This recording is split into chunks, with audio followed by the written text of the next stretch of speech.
Election بھی لڑ رہا تھا تو اپنی کمپین میں وہ بار بار کہہ رہا تھا کہ ایئر بیس کو خالی نہیں کرنا چاہیے تھا، بگرام ایئر بیس کو کسی طور پہ طالبان کے حوالے نہیں کرنا چاہیے تھا۔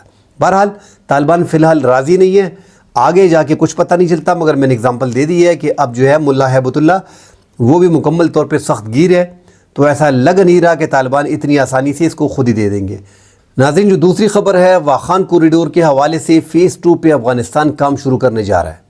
فیز 1 انہوں نے آلموسٹ کمپلیٹ کر لیا ہے اور فیز 2 پہ وہ کام کرنے جا رہے ہیں۔ پچھلے دسمبر میں ناظرین 2024 دسمبر میں پاکستان کی طرف سے افغان چینلز کی طرف سے اور پاکستانی کچھ چینلز کی طرف سے دعویٰ کیا گیا تھا، جس پہ ہم نے بھی اپنا ویلا کیا تھا کہ پاکستان اس کو قبضہ کرنے جا رہا ہے، اور زیادہ تر نے خبر چلا دی تھی کہ پاکستان نے اس پہ قبضہ کر لیا ہے۔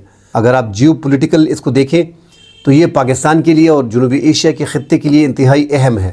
چترال کے راستے یہ پاکستان آسانی سے تاجکستان جو ہے وہاں اس کی جو چکن نیک ہے وہاں پہ یہ 16 سے 64 تک جو ہے اس کی چوڑائی ہے، اور لمبائی میں 350 کلومیٹر لمبا بارڈر ہے، اور 13 کلومیٹر سے 64 کلومیٹر جو ہے اس کی چوڑائی ہے، اور جو چترال کے ایریا میں پڑتا ہے وہ تقریباً 16 سے 13 سے اتنا ہی پڑتا ہے، بالکل چکن نک ہے۔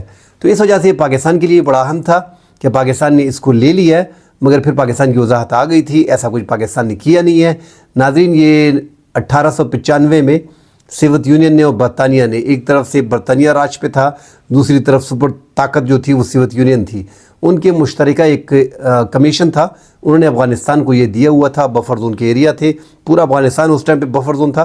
بہرحال یہ ایک ایسا ایریا تھا جو کمیشن میں 1895 میں افغانستان کو دیا گیا تھا۔ اب یہاں پہ ناظرین جو مبصرین کا بھی خیال ہے اور جو ہے بھی جیو پولیٹیکلی تو یہ بڑا اہمیت کا حامل ہے، کیونکہ ایک طرف تاجکستان، ایک طرف چائنا، ایک طرف افغانستان، ایک طرف پاکستان، یہ واخان ایک ایسا علاقہ ہے اور یہ انتہائی اہم کوریڈور ہوگا۔ یہاں پہ فیز 2 پہ جو ہے وہ افغان ترجمان ذبیح اللہ مجاہد کا کہنا ہے کہ اس پہ اب ہم اس سال جو ہے وہ کام شروع کرنے جا رہے ہیں، اور یہ یہاں سے ہم 6 ارب ڈالر جو ہے وہ کمائیں گے۔ یہ وسطی ایشیا ممالک چائنا، پاکستان، افغانستان، تاجکستان، یہاں پہ یہ کوریڈور جو ہے یہ استعمال ہوگا، تو اس کو جو ہے وہ تعمیر کرنے کے حوالے سے سیکنڈ فیز جو ہے وہ شروع کرنے جا رہے ہیں۔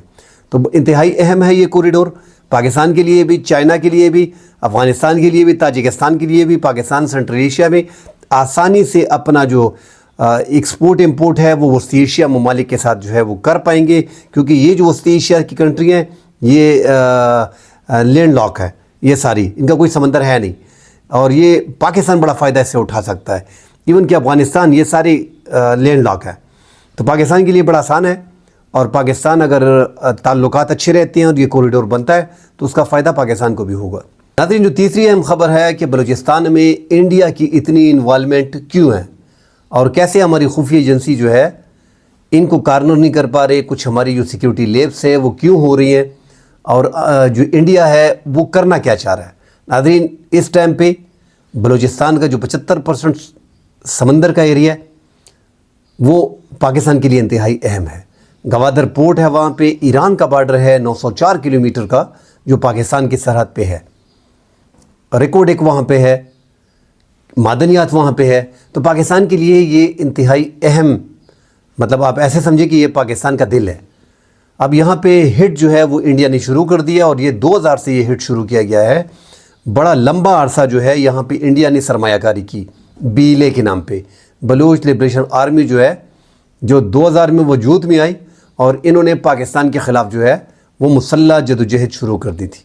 اس سے پہلے ناظرین جب پاکستان بنا 1948 میں، ہم نے دیکھا کہ وہاں پہ انتظامی اور سیاسی مسائل تھے، وہاں پہ 2 سال کے لیے بغاوت ہوئی تھی۔ پھر 1 یونٹ جو بنا 1970 میں، اس میں بھی ناظرین ہم نے دیکھا تھا کہ وہاں پہ بھی بغاوت ہوئی تھی کچھ عرصے کے لیے، مگر وہ سیاسی اور انتظامی معاملات پہ تھے۔ 70-73 میں ناظرین عطا اللہ مینگل، سردار عطا اللہ مینگل کی حکومت کو ذوالفقار علی بھٹو نے ختم کیا، تو وہ بھی 5 سال جو ہے وہ بغاوتی کر رہے تھے، انتظامی اور سیاسی معاملات ان کی بھی تھے۔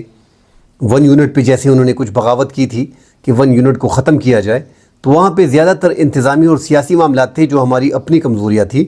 اس طرح ناظرین جو ہے آپ دیکھیں تو اکبر بگٹی جو 2006 میں ان کو مارا گیا، اس ٹائم پہ ناظرین پرویز مشرف نے مشاہد حسین کو اور چودھری شجاعت کو، دونوں سینئر پولیٹیشین تھے، ان کو جو ہے مذاکرات وغیرہ کے لیے بھیجا تھا اکبر بگٹی کے ساتھ. مگر اکبر بگٹی کے بھی معاملات انتظامی اور سیاسی تھے.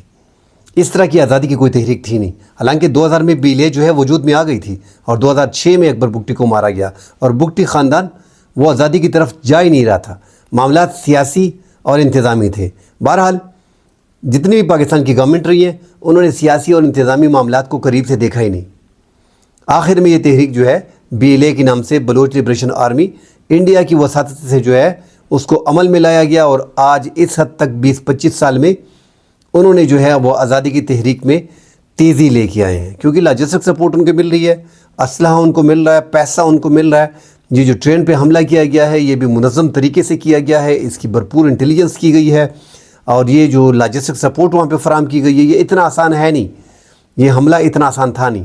اور یہ جو موجودہ طور پہ یہ کارروائیاں کر رہے ہیں، جو امریکن اسلحہ ان کے ہاتھ میں لگا ہوا ہے، کچھ افغانستان کی طرف سے، کچھ وہاں سے خریدا گیا ہے، کچھ افغان گورنرز وغیرہ نے ان کو فراہم کیا ہے، کچھ انڈیا کی مدد سے ان کو ملا ہے.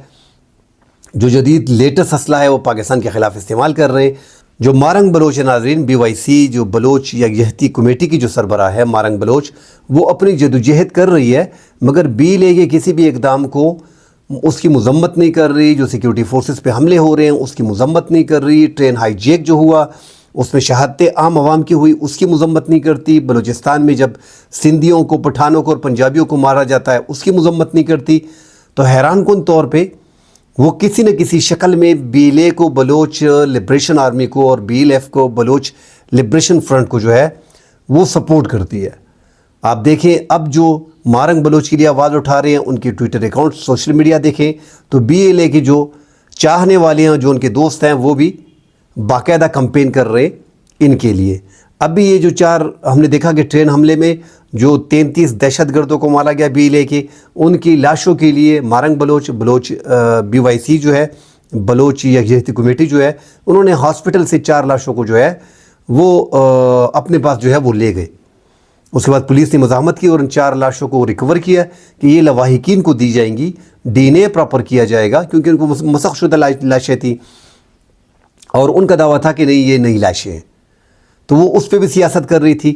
حالانکہ جب سیکیورٹی فورسز نے 33 دہشت گردوں کو مارا اور 13 کو دفنا دیا، یہ وہ قبرستان بھی گئے تھے. BYC کے جو رہنما تھے وہ قبرستان میں وہ لاشوں کو جو دفن کیا گیا تھا ان کو بھی جو ہے وہ نکال رہے تھے. تو پھر ان کو گرفتار کیا گیا ذریعہ سے مارنگ بلوچ کو. تو وہاں پہ ناظرین یہ اب انہوں نے جو آزادی کی تحریک شروع کی ہے، اس میں انڈیا جو ہے ان کا مین سپانسرڈ ہے. وہاں پہ انڈیا ان کو مکمل طور پہ سپورٹ کر رہا ہے. تو یہ 2-2.5 ہزار لوگ ہیں، ان کے خلاف اتنا زیادہ بجٹ، جو میں حیران ہوں کہ آپ ایک سال میں ایک صوبے کو، بلوچستان کو 1 کروڑ 20 لاکھ لوگ جو وہاں پہ آباد ہیں، آپ 900 ارب روپے دے رہے ہیں. تو یہ انتظامی اور سیاسی مسئلہ ہے نا کہ وہاں پہ نوکریاں بکتی ہیں. 90% نوکریاں جو ہے وہ بکتی ہیں. 90% جو ترقیاتی کام ہے وہ کرپشن کی نظر ہو جاتے ہیں. تو یہ 900 ارب روپے تو وہاں پہ لگائے نہیں جاتے. ہر سال اگر آپ 900 ارب روپے وہاں پہ لگائیں تو بلوچستان تو یورپ بن جائے گا. مگر وہاں پہ جو پولیٹیشنز ہیں، جو سردار ہیں، وہ ایسا ہونے ہی نہیں دے رہے. جو سرکاریں بٹھائی گئی ہیں، کیونکہ یہ تو عوامی مینڈیٹ کے ساتھ نہیں آئی نا. سب سے بڑی پرابلم جو آ رہی ہے عوامی مینڈیٹ کی. شروع سے ہی بلوچستان میں جو حکومتیں بنے آ رہی ہیں ان کو بٹھا دیا جاتا ہے. اگر یہ عوامی حکومتیں ہوتی تو یہ فنڈ وہاں پہ پراپر طریقے سے لگتا. 900 ارب روپے جو ہے وہ کم چیز نہیں ہے. اصل میں وہاں پہ نہ فیکٹریاں بن رہی ہیں، نہ ہی یونیورسٹی کالج بن رہے ہیں، نہ ہی ہاسپٹل بن رہے ہیں. تو یہ سارے مسائل جب ترقیاتی کام وہاں پہ نہیں ہوں گے، عوام بے روزگار ہوگی، ان کو نوکریاں نہیں ملیں گی، سفارش کلچر کا سسٹم ہوگا، عوام کے پیسے عوام پہ نہیں لگائے جائیں گے، تو پھر یہی معاملات ہوتے ہیں جو سیکیورٹی اہلکار کہہ رہے ہیں کہ مسلح لوگ جو ہیں جو BLA کے ساتھ ہیں وہ 2-2.5 ہزار ہیں. تو ان کو کوشش کی جا رہی ہے کسی طریقے سے ختم کیا جائے. ہو سکتا ہے پاسبلٹی ہے ان کے خلاف بڑا آپریشن شروع کر دیا جائے. مگر اب بھی ناظرین یہ آزادی کی تحریک جو ہے یہ کوئی ایسا ہے نہیں جس طرح پیش کیا جا رہا ہے، اور اس میں جو ہے تعداد بڑی کم ہے. یہ انتظامی مسئلہ ہے اور سیاسی مسئلہ ہے، اس کو آپ نے حل کرنا ہے، مگر پراپر طریقے سے 900 ارب روپے جو ہیں، اگر 900 ارب روپے آپ وہاں پہ لگائیں گے اور میرٹ پہ نوکریاں دیں گے تو پھر بلوچستان جو ہے آپ کے ہاتھ سے کبھی بھی نہیں پھسل سکتا، اور نہ ہی انشاءاللہ آگے پھسلنے والا ہے۔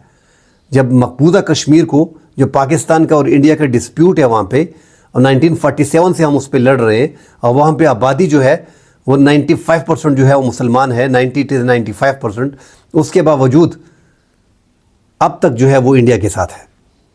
تو یہ تو ہمارا اپنے ملک کا حصہ ہے، وہاں پہ تو انہوں نے 370 آرٹیکل کو علیحدہ کیا اور زبردستی اپنے ساتھ شامل کیا۔ بلوچستان تو پاکستان کا دل ہے، ایک صوبہ ہے، اور یہاں پہ شورش انسرجنسی جو ہے وہ شروع کی گئی ہے، یہ انڈیا کی انوالومنٹ یہاں پہ ہے۔ سارے مسائل انتظامی اور سیاسی ہیں، مگر ہماری اپنی بیوقوفیاں ہیں، چاہے وہ ہمارے جرنیل تھے، چاہے وہ ہمارے سیاسی لوگ تھے، پرویز مشرف تھے، ضیاء الحق تھے، نواز شریف تھے، ایون عمران خان کا دور تھا، زرداری کا دور تھا، بینظیر بھٹو کا دور تھا، سب میں، اس سے پہلے ذوالفقار علی بھٹو کا دور تھا، سب میں ہم نے بائی پاس کیا ان کو، اور انتظامی اور سیاسی معاملات وہاں پہ ہم نے حل نہیں کیے، اس لیے وہاں پہ بلوچستان میں یہ جو انسرجنسی ہے وہ ابھی تک برقرار ہے۔ تو اس کو کم کیا جا سکتا ہے، اس کو ختم کیا جا سکتا ہے، انڈیا کے رول کو بھی کم کیا جا سکتا ہے، پاکستان کی ایجنسیوں کو چوکس رہنا پڑے گا، بڑا خیال کرنا پڑے گا۔ کل انشاءاللہ اگلے پروگرام میں حاضر ہوتے ہیں، فی الحال کے لیے اجازت دیجیے، اللہ حافظ۔